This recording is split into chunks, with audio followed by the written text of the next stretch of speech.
يبدأ الأنمي بيوم عادي تماماً. الأم بام بتوصل عيالها للحضانة، وكل حاجة كانت طبيعية جداً. لكن فجأة وبدون أي مقدمات بيظهر فوق راس كل شخص شاشة بتظهر مستواه. طبعاً محدش كان فاهم حاجة، وبوم بيفتح شق في السماء وبيخرج منه وحش مخيف مرعب. والصدمة إن مستواه 55، بينما الولد ده اللي اسمه هارو مستوى 1، وأخته الصغيرة فيفي مستوى 2. يعني حرفيا هم واقفين حاليا، والسكان أول ما بيشوفوا الوحش مش بيسيبهم. الوحش بيهاجم في كل مكان، والجثث تملأ كل مكان.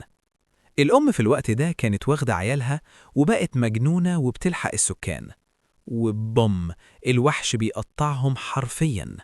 وقفوا كده على جنب، وهارو بيقول للأمه. الولد بعدها بيحضن أخته بكل قوة. يا ابني، عايزاك دايما تحمي أختك. بتروح ناحية الوحش، واللي كان بيتكلم وبيقول إن البشر ضعفاء. من غير سلام ولا كلام بتهجم عليه، وفي ثانية بتتحول وبتغير هيئتها. الوحشة كله قوة، وبتولع الكلام. بتسدد له ضربات سريعة. هو قوي جدا، قوي جدا. هو طبعا ما كانش متوقع إنها تكون بالقوة دي، ومع ذلك بيركز وبيوجه لها ضربة في جسدها السحري.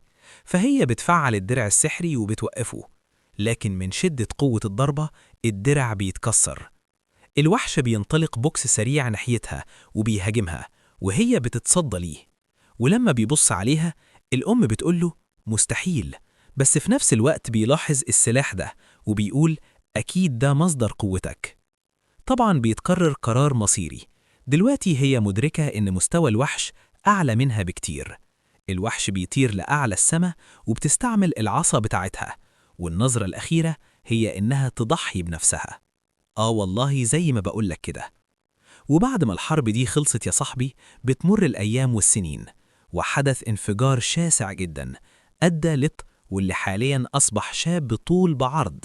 وحاليا بينتقل بينا المشهد للأكاديمية دي، واللي أصبح بعدها بيظهر شروق تانية كتير. والأستاذة اللي كانت واقفة كانت بتشرح كل حاجة. وبيدخلوا العالم البشري عن طريق الشقوق دي، والوحوش اللي بتخرج بقت تزيد. مكانتهم من القضاء على أي وحوش بتظهر. لكن في نفس الوقت البشر بطريقة لكن حاليا فرق القضاء على الوحوش انتشرت في العالم. فمن الآخر الخطر لسه موجود. مستواهم، وبالطبع بطلنا هارو واحد منهم، وبيضموا معاهم الطلاب وبيواجهوا دايما الوحوش دي. المهم بقى بعد انتهاء المحاضرة بطلنا بيطلع لبره، واللي بيبقى قاعد وبيسمع بهدوء. وبنعرف انه حاليا، لكن في الوقت ده بيوقفوه الثلاث طلاب دول واللي هم معاه في نفس الفصل، ولكنهم بقى يا صاحبي بيتنمروا عليه بسبب ضعف مستواه. وبيقولوا انه من ساعة ما دخل الأكاديمية مستواه مش بيزيد، وهو حاليا قوته زي الأطفال بالظبط. التلاتة اللي بيكونوا بيتكلموا يا صاحبي، 2 منهم في المستوى 4، أما الشخص ده فهو في المستوى 5. واللي من غير مقدمات بيقول للهارو انت مجرد كمامة وعال على المجتمع، وبيمسكه كده وبينزل فيه ضرب. وهارو بيحاول يصد ضرباته بس مفيش فايدة. هارو بالفعل زي ما هم بيقولوا كله ضعيف ضعيف للأسف. لكن هذا على غرار أخته، يعني هو عكس أخته تماماً تماماً. واللي لما بتوصل حالياً بتكتب المتنمر ده حتة حتة. الضربة بتهبده في الحيط، وبيشوفوها بياخدوا صاحبهم وبيهربوا من المكان بسرعة. وبيظهر إنها في مستوى عالي جداً، ألا وهو المستوى 7. بعدها بيمشي، لكن الواد مش بيسكت برضه، وبيقول لهارو قبل ما يمشي طبعاً عشان مستنينا. بعدها بتاخده وبيمشوا من المكان. في الوقت ده فيفي بتقوله البطل هارو ما تشغلش بالك. أخته بتقوله اتمنى أمنية. وبيروحوا على هذا المطعم، وقبل ما يطفي الشمعة الواد بيغمض عينيه وبيقول إنه نفسه يبقى قوي. كله خرج منه هذا الوحش، واللي نزل بوم بوم بيحصل انفجار في المكان. فكان مستواهم أقل منه، نزل تقتيل في السكان. أما الوحش بيطلب من هارو ياخد أخته ويهرب. بعد ذلك إذا القضية عليهم جميعا. طبعا الوحش ده في المستوى ال12، لقيته بيفعل قوة، وبالفعل هو ده اللي بان لأن الوحش صد الضربة. وفيفي طبعا لما شافت أبوها ضربة قوية جدا للوحش، لكن الموضوع ما فيهوش كلام. ضيقت وفعلت قوتها، لكن في آخر ثانية هارو بيوقفها. الوحش مش بيتأثر يا مال. ساعتها هو بيعرفها إنها لو فضلت هيموتوا كلهم، وبيقول لها خدي بابا وامشي من هنا. الوحش بيغفلها بضربة، لكن يا عزيزي الوحش بعيد، وبيروح عشان يقضي عليها، وبيروح في نص جسمه. يا نهار أبيض، على طول بيغمض عينيه. هل قد فارق الحياة؟ هل هذه هي نهايته؟ وفي تلك اللحظة بطلنا كان بالكاد يتحرك. سحر النار وبقوة هائلة. تم تفعيل نظام سيد اللعبة. بعدها الواد بيحس بطاقة هائلة دخلت جسمه. شفته في الأثناء دي كانت شايفة ومش مصدقة حرفيا. لا، غير طبيعية. بيهجم على الوحش، ولكنه دلوقتي هو اللي أنقذها، لأنه هارو من ساعة ما انضم للأكاديمية كان أضعف واحد في الأكاديمية، وباين عليه القوة الكبيرة. أما بعد فالوحش فكان قام من تاني وقال مستحيل أسيب كمامة زيك تاني، من المستوى الثالث يهزمني.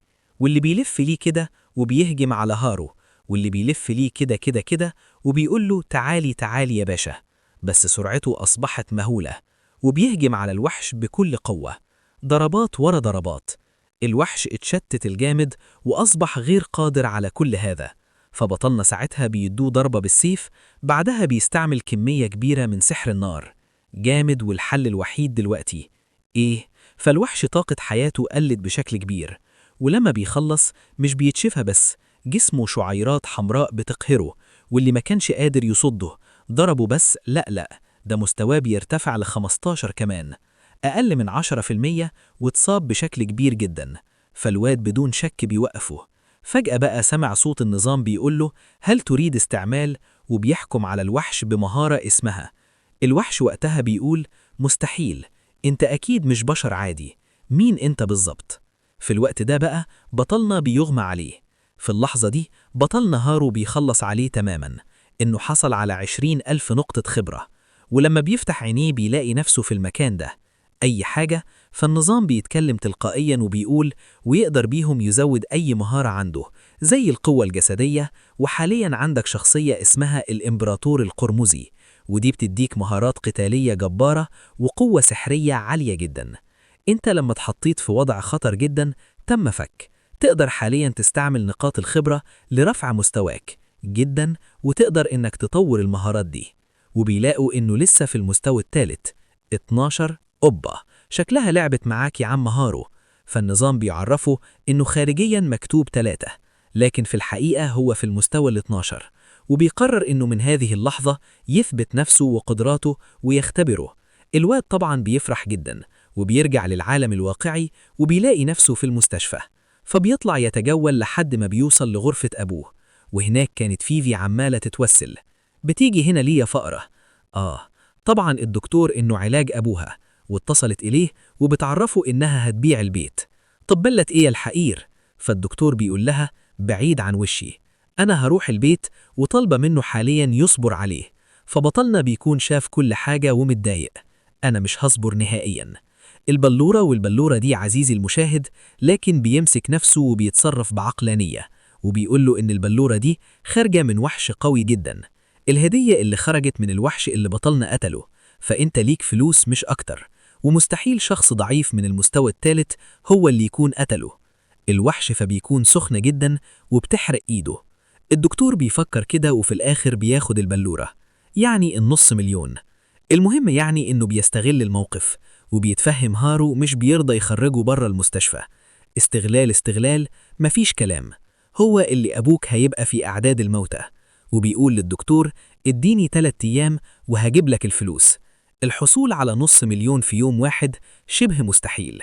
لما الحقير ده بقى بيخلص كلامه بيمشي، فهارو بيطمنها وبيقول لها ما تقلقيش، ده حتى لو هم عاوزين يبيعوا البيت مش هينفع.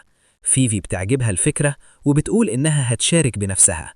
أنا هشارك في المصيبة بتاعت بكرة اللي هتتعامل في الأكاديمية. فهارو مش يشوفك من 10 دقايق لما كنت ضعيفة. فهارو بيتكلم بكل ثقة وبيقول لها خليكي هنا، وبيتجسس عليهم عشان يسمع بيقولوا إيه. سبحان مغير الأحوال والله. فالشك بتاعه إنه مخبي حاجة أصبح كبير جدا.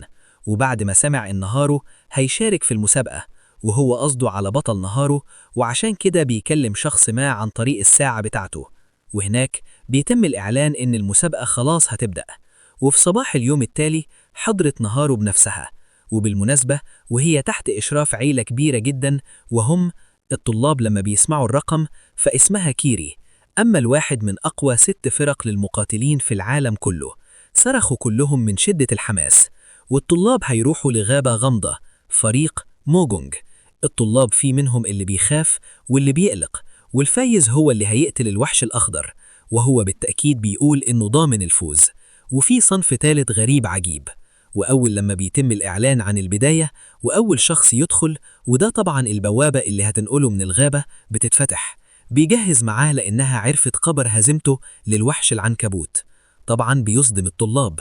بينتهي بينا المشهد بعدها لداخل الغابة، حيثما كان هارو يقتل في هذه العناكب الصغيرة باستعمال سحر النار رغم مستواه الضعيف طبعا، لحد ما بيشوف قدامه هذه الفتاة الجميلة وبيقول إن مستواه بيرتفع بشكل ضئيل، وإنه دلوقتي عايز يروح للقائد بتاعهم. فعملنا تفضل بقى تنادي على بطلنا وتطلب المساعدة اللي هي من نفس الأكاديمية بتاعته، وبيستعمل سحر النار. فهو بيقولها وطي صوتك.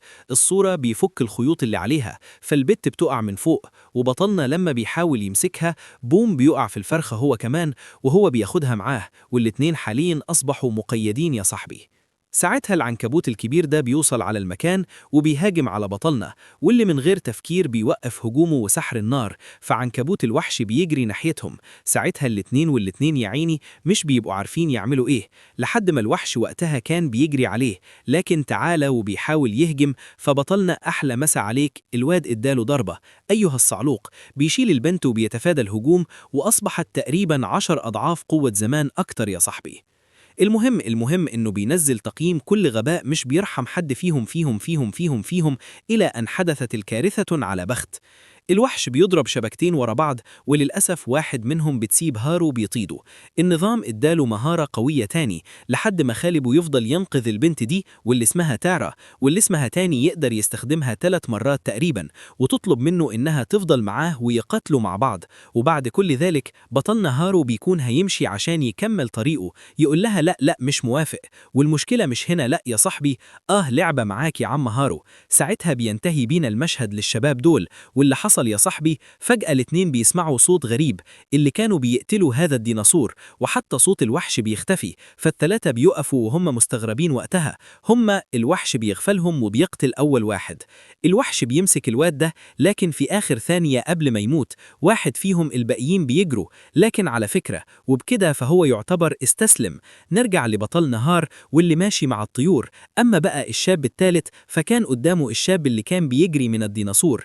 تارا بعد ما وافق إنها تقاتل معاه، تارا بتستخدم سحر العلاج بتاعها وهو بتنقذه. وأول لما بيشوفهم بيفضل يتوسل إنهم ينقذوه، هو هيعملهم أي حاجة في المقابل. فتارا بتقف في فريق مع بعض، لأن تارا الوحش بقى وقتها كان شاف كل حاجة، والتارا ساعدت الواد ده، فعلى طول بيهجم عليها وعلى بطلنا. لكن في هذه اللحظة الواد يا حلو وهو بيقول إزاي أقاتل الوحش ده يا حلو، مالك ياض يا جبان أنت. بيصيبه وسريعا بيفعل مهارة نيران، وحتى أنت يا هارو مش عارف تهزمه. بيصيبه والوحش بيتضرر بشكل كبير، والوحش الجحيم، وبيستنى لحد ما بيفقدوا تركيزهم وبيضربوه كتير. أما الواد ده فبيفضل يعتذر كتير، بس بيوقفوه على طول وبيهجم على تارا وبيستعمل السلاح ده. ساعتها بيخرجوا فورا من الغابة. تارا بيقول أخيرا المشاكل خلصت، لأنه يعتبر كده ما ماتش. ده مستوى 18، مستحيل يموت بالسرعة دي، بس بيستهبل. بيقول له مفيش الكلام ده يا باشا أبدا، أطلق ضربة نارية سريعة. بعدها استدعى السيف بتاعه، وبالرغم من ذلك إلى أنه أرمته بمهارة أسطورية. التلاتة الواد بيجرح الوحش ضربة، وفي النهاية سكن الوحش طريح. الوحش بيجرح الوحش في كل منطقة في جسمه حرفيا، وبما أن جسمه مضاد للهجمات النارية وجلده قوي، فمش هقدر أسيبه بسحري ولا حتى بالسيف، فحاولنا على الأرض. تعرف الأثناء دي بتسأل بطلنا إذا كان خلاص الوحش مات، فهو بطلنا وإن في تعويذة المعالجين بيقدروا يستعملوها على الديناصورات بتصغر حجمهم جدا وبتخليهم أضعف، إصابات تخليه يموت، عشان كده لازم نفكر في حل مع بعض. الواد بيحتار شوية، لكن بعد دقائق لحد ما طاقته تنزل لأقل من 20%، لكن لازم تبقى طاقة حياة الديناصور تحت 20%. بس فجأة بقى يا صاحبي، وقتها تارا المفروض تتدخل وتستعمل التعويذة دي، كان كفيل يقضي عليهم، وعلى طول رجع وهجم على لكن لحسن الحظ هارو صد الهجوء. ساعتها بطلنا بيدخل لحسن نار أسطورية يمين وشمال وفوق وتحت، ووصلا للدخول عنده من 20% القاضية التي نقصت.